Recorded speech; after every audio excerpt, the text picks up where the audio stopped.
being a city? And it's kind of like a 2-3 part question, but what's the relationship between, like DC not being a state? How does that affect us when it comes to federal sentencing?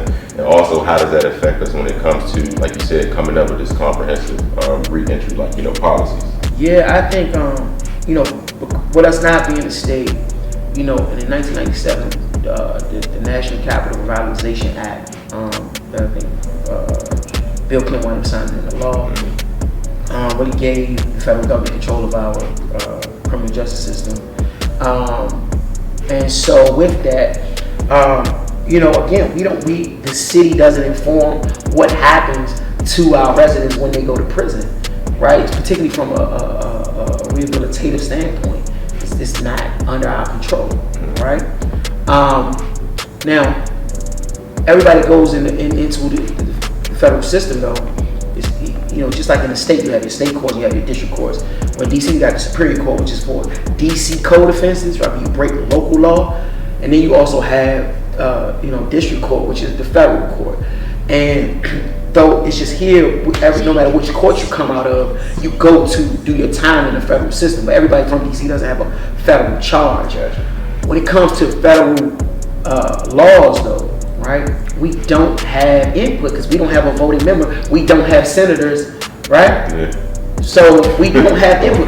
Whatever happens. Like people we talk about, it's almost like we like somebody holding our hand almost. No, in fact, we don't have any voice, but we do pay more taxes than people in majority of the states. Taxation but we are it. Taxation without representation, right?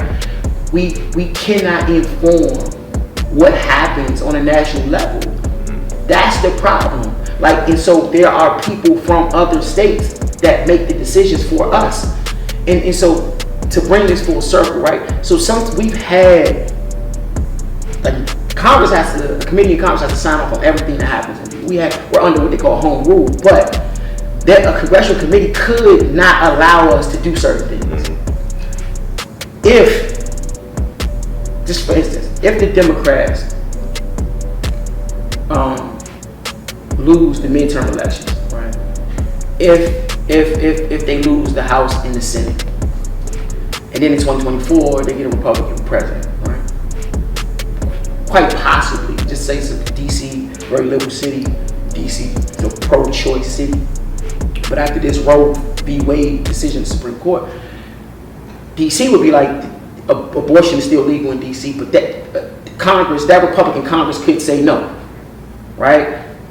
Our gun laws, right? We had some of the strictest gun laws in the country.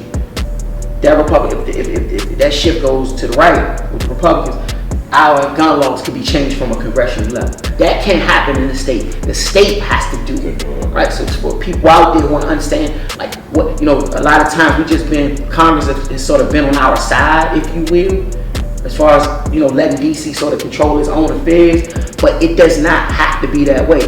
Those are the things that, are dangerous to our way of life. We don't really have control over our own destiny in DC because we're not a state. Yeah. For those of us that grow up there, I think we are oblivious to a lot of that. Yeah. And again, in our lifetime, Congress has not overstepped, you know what I'm saying? But they could. They can, right? They can. And it would be absolutely nothing we could do about it.